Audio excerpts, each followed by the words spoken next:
mas a forma das pessoas vivenciarem a sexualidade ou mesmo as relações sexuais mudou muito. Então, eu acho que também a gente teve aí a pandemia, que eu acho que foi uma reviravolta em como as pessoas passaram a se relacionar com isso, essas interações mais virtuais e tudo mais da sexualidade. E eu acho que ainda caminhando, mas desconstruindo um pouco de tabu. As pessoas falando abertamente do que a gente está falando agora, de fetiches, de fantasias, de como elas se relacionam, de como elas praticam o sexo. Se eu resolver não tomar mais banho a partir de hoje, eu tô com crédito pro resto da vida. Nossa, você começou em 94 e foi até o século XXI, por aí. Eu fui a primeira, eu fiquei 4 anos, né, com o Gugu, né? 4 anos. E fora os shows que eu fazia, eu fui pro Japão com essa banheira. Tudo que passava no Brasil, eles mandavam para lá em fita e chegava 2, 3 dias depois lá. Então, quando eu fui para lá com a banheira... Famosíssima. Famosíssima, um monte de gente no aeroporto, aí eu desci olhando para ver se vinha a Xuxa atrás de mim, o Bial, né? Falei, o Bial atrás de mim. E eles têm uma relação diferente com essa moralidade. Eu já vi uns programas de televisão no Japão inacreditáveis, que eles fazem coisas que a gente ficaria chocado. Qual a diferença da moralidade asiática, japonesa em particular, para o sexo, com relação ao sexo? Tem uma diferença em diversas culturas, né, Bial? Então, se a gente vê. E lá, apesar de a gente achar, né, o comportamento oriental, de certa forma, mais reservado, né, eles têm uma parte explícita com a sexualidade. Até eu acho que eles brincam um pouco mais com essa questão de fetiches. Né? Até se você for ver, às vezes, o jeito de se vestir, né, das mulheres ou de algumas meninas, parecendo mais jovens. De boneca. De boneca. Então, eles começaram muito com as bonecas mesmo, né? Sim. Com as dolls e etc. Partiu de lá. Michele Sampaio já é sócia proprietária desse programa. Falou em sexo, a gente chama a Michele. Manja tudo. Fala mais do que faz, né? Aqui. Não, tem isso. Tá assim. E você tem uma maneira muito... clara de expor os mecanismos psicológicos que estão que estão junto dessa... Freud dizia que sexo é um abismo. Ele não sabia que era uma banheira. Não era um abismo. Ele ainda não conhecia a Luísa. Não conhecia a Luísa, a banheira, né? Vem cá, até hoje as pessoas associam você à banheira? Até hoje. É muito assim, é muito legal. E era uma coisa muito assim, até hoje, eu chego às vezes em algum lugar, estou na farmácia, estou no mercado, estou ali com a minha filha, aí eu já escuto, uga, uga, uga, cantam tudo, assim. Daí eu já viro e fico, bumba, bumba, bumba, porque eu não consigo cantar música errada. Acho que eu escutei tantos anos assim, né? E que beleza que você soube fazer disso um caminho para além da televisão, para se adaptar aos novos tempos, porque as coisas mudaram muito, né, na nossa, vamos dizer, na moral, nos costumes, né, de década de 90 para cá. Você acha que mudou só o discurso ou a prática também? A prática mudou, Bial. Mudou a prática, assim, as pessoas realmente, né, se apropriarem do discurso e levarem isso para a vida, mas a forma das pessoas vivenciarem a sexualidade ou mesmo as relações sexuais mudou muito. Então, eu acho que também a gente teve aí a pandemia, que eu acho que foi uma reviravolta em como as pessoas passaram a se relacionar com isso, essas interações mais virtuais e tudo mais da sexualidade. E eu acho que ainda caminhando, mas desconstruindo um pouco de tabu. As pessoas falando abertamente do que a gente está falando agora, de fetiches, de fantasias, de como elas se relacionam, de como elas praticam o sexo. Eu acho que as pessoas têm trazido isso com mais naturalidade nos tempos atuais. Olha só, e há uma coincidência curiosa. Porque a Michele, ela tem consultório em São Paulo, mas ela é de Indaiatuba. Então, mulher... Cidade onde Luísa morava. Pois é. E vem cá, a moral interiorana e a atividade profissional, o que você lembra dessa? Cara, o que eu lembro da época, Bial, as pessoas, assim, tinham, eu acho que um misto, que né? Medo do que ela vai falar. Não, eu acho que nada que você já não tenha ouvido. Eu acho que tinha, lógico, né? Quando você é de uma cidade do interior e você vê, né, uma indaiatubana na TV, olha que máximo, né? Mas tinha o lado muito crítico, né? Então, acho que era o preconceito, era o tabu. Então, se ouvia falar muito mal, né? Então, do tipo, toda mulher, né? E a Luísa, que tinha escolhido estar lá trabalhando, como assim uma mulher tá de biquíni? Tá se expondo. Ser linda desse jeito. Sabe? Então eu acho que era isso da inveja. Mas na década de 90 ali que a gente tá falando, tinha esse tabu. Mas que outras maneiras que tinha de se consumir pornô mesmo? quando a gente fala, né, 90, a gente não tinha internet, né? Ou esse fácil acesso à internet de hoje, né? Que tá na mão, assim. Então, para além das revistas, que tinha bastante consumo, cidades maiores, não no interior, a gente tinha as casas mesmo, né? De striptease, etc e tal, que as pessoas iam. Mas tinha muito o filme pornô em videolocadora, né? Não sei quem lembra, mas que era o famoso VHS, que a locadora tinha, não se vai lembrar, que tinha uma cortininha preta, lembra? Toda locadora acabava tendo uma salinha que era uma cortininha preta, ou seja, porque a pornografia ela era tratada como esse lado obscuro, como esse lado como se fosse feio, né? Como, ai, por que que você consome isso? Então era muito comum você ver na videolocadora o cara ficava cercando a cortininha quando ninguém tava olhando, ele entrava correndo e saía com o pornô, sei lá, disfarçado embaixo de um DVD do Rei Leão, sabe? Uma coisa assim, tipo, pra ninguém ver o que que vim era. pegar o DVD Aqui, pra assim, mim, pra pro minha meu filha, filho, no e por final de acaso semana. passei ali, Opa, tropecei. veio junto. Então era isso, não tinha essa liberdade. Mas, Michele, olha o contraste. Você tinha coisa escondida depois da cortina preta.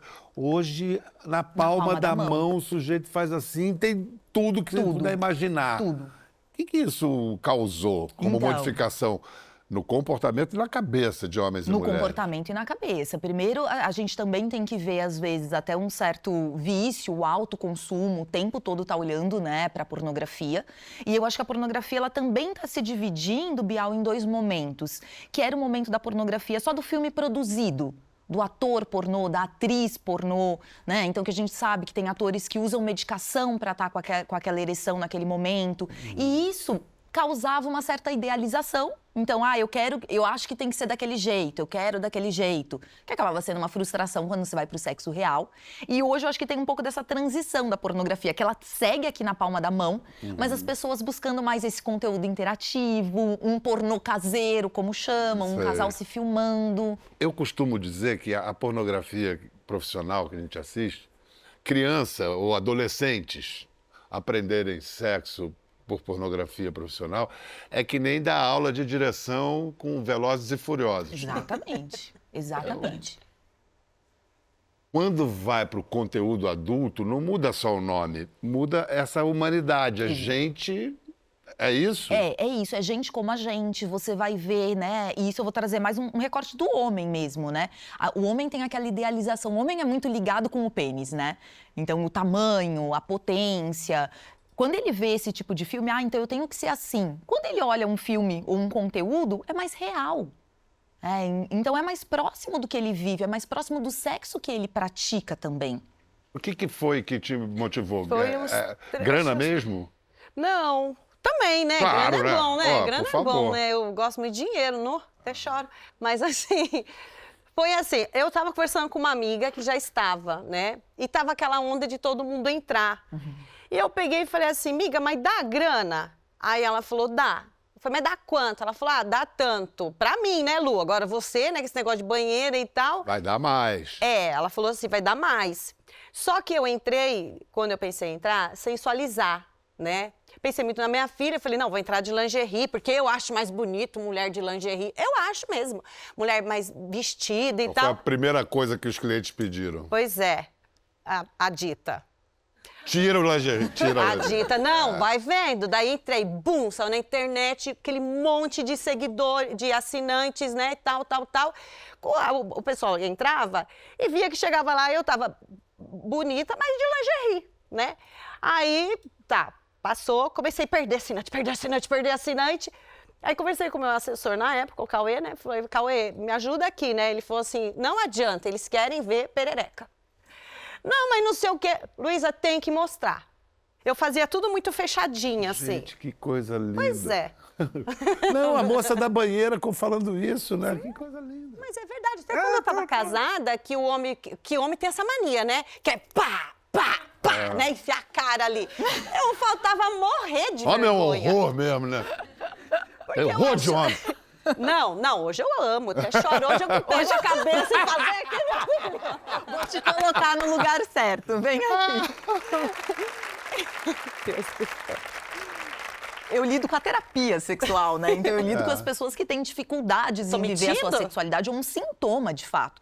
Sintoma, às vezes, construído pelo excesso da pornografia hollywoodiana, vamos colocar assim, acaba se desenvolvendo alguma disfunção e vão lá para resolver. E você faz a parte, querendo ou não, educacional. E eu da fui sexualidade. ainda crescendo junto com eles, porque eu fui abrindo, mostrando. Eu tinha ideia que esses espaços eram assim, clubes de striptease virtual, mas é um pouco mais, pelo que a gente está vendo. É um pouco mais. Eu acho que inicialmente as pessoas pensam, né, meio comparado talvez com o clube de striptease, e não deixa de ser. Eu acho que quem vai no clube ou quem vai nesse conteúdo, a diferença que eu sinto, Bial, é que a pessoa ela quer uma interação com ela.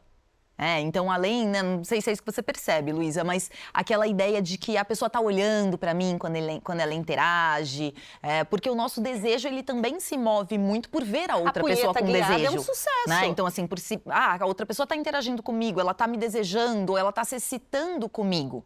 Isso também eu acho que é algo que transforma. E aí, por isso, essa alta dos conteúdos. As diferenças entre libido masculina e feminina. Você falou há pouco, essa coisa de se sentir desejada é o que desperta o desejo na mulher? Exatamente. Apesar da gente não falar tanto, né, a mulher e o homem, né, vamos pensar de modo geral, o ser humano ele gosta de se exibir, né, e essa exibição causa uma excitação em si mesmo. Porque quando eu estou me exibindo, eu percebo que eu estou sendo desejado pelo outro. A mulher, ela gosta, né? Então acaba sendo, e eu acho que as mulheres estão aprendendo isso, né? Que esse exercício da sexualidade, seja do se exibir, do olhar, aquilo que a gente falou, a mulher foi muito castrada, pode dar desejo. Do corpo, né? O que dá tesão no homem é o tesão visual. Visual. E na mulher, diferente. Diferente. E aí a gente tem duas linhas de estudo. A gente tem estudos publicados, Bial, que mostravam que foi feito com eye tracking, né? Então, rastreando para onde o homem e a mulher olhavam e etc. E que o homem, ele é mais visual. Ele gosta mais de olhar corpo, às vezes de olhar mais genital. A mulher, ela gosta de um olhar mais aberto. E por isso, às vezes, falam, a mulher gosta mais de historinha. Que a gente é ouvido, né? Tem algumas explicações. Falar coisas. Exato. Tem algumas explicações que falam que isso vem de uma formação cerebral mesmo, um funcionamento diferente, mas a gente também tem linhas de estudos que mostram a questão do comportamento aprendido, que tem a ver com como a gente aprendeu a nossa sexualidade. O homem, querendo ou não, mesmo se a gente falar em gerações anteriores, Bial, ele era instigado a consumir a sexualidade. Você tinha um primo, um tio, um pai que dava a revista, que levava numa casa de prostituição. Então tinha aquela coisa, vai, olha, né? E a mulher era o contrário. A mulher era o contrário. Não tinha educação de se masturbar e depois tinha dificuldade para gozar. Para gozar, não conhecia o seu corpo, exatamente. Né? Então a mulher se esconde, o homem vai lá, consome. Um machismo que foi muito ruim para a vivência das mulheres, mas que eu também vejo no meu consultório muito ruim para os homens. Os homens se cobram muito também. Desempenho. Desempenho, o que a gente tem de ansiedade de desempenho resultando em disfunção sexual. Meio caminho para broxar. Exatamente. Ficar muito preocupado, tem que bater um bolão. Descarregou adrenalina, ereção vai embora, não tem como. Então eu tenho que fazer, eu tenho que sempre ter vontade, eu sempre tenho que ter uma ereção. Então isso também era ruim. Pois é. Uma vez um poeta pornô falou: a única perversão é trepar sem ter vontade. O resto tudo vale tudo, contanto que seja consensual. Exato. O que você descobriu sobre sua sexualidade com essa prática? Que você se achava toda liberada e falou, cara, não era... Eu virei do avesso. E assim, eu nem Você virou do avesso. Virei do avesso. Eu nem era toda liberada. Eu tinha esses tabus, assim, inclusive dos brinquedos, de todas essas coisas, do se tocar. Eu tinha essa coisa do se tocar também, para mim era muito difícil. E uma coisa que eu sempre falei assim, porque eu sou hétero, porque eu sou hétero. E eu descobri também outra coisa, que eu também não sou hétero. Eu sou bi, já peguei mulher, já gravei com mulher, já tudo. Então foram coisas assim que eu fui crescendo na plataforma. E sempre assim, claro, eles pedem muitas coisas. Nem tudo que pede ali você vai fazer. Tem coisa que não dá, você dá uma segurada, mas... Eu fui testando, por que não? Por que não? Por que não? E foi isso também, inclusive, me fazendo bem nesse sentido. De se autoconhecer, né? E uma coisa que até ela falou do corpo da mulher, e eu descobri também com a plataforma, assim, que a mulher, a gente se preocupa muito com a coisa do corpo.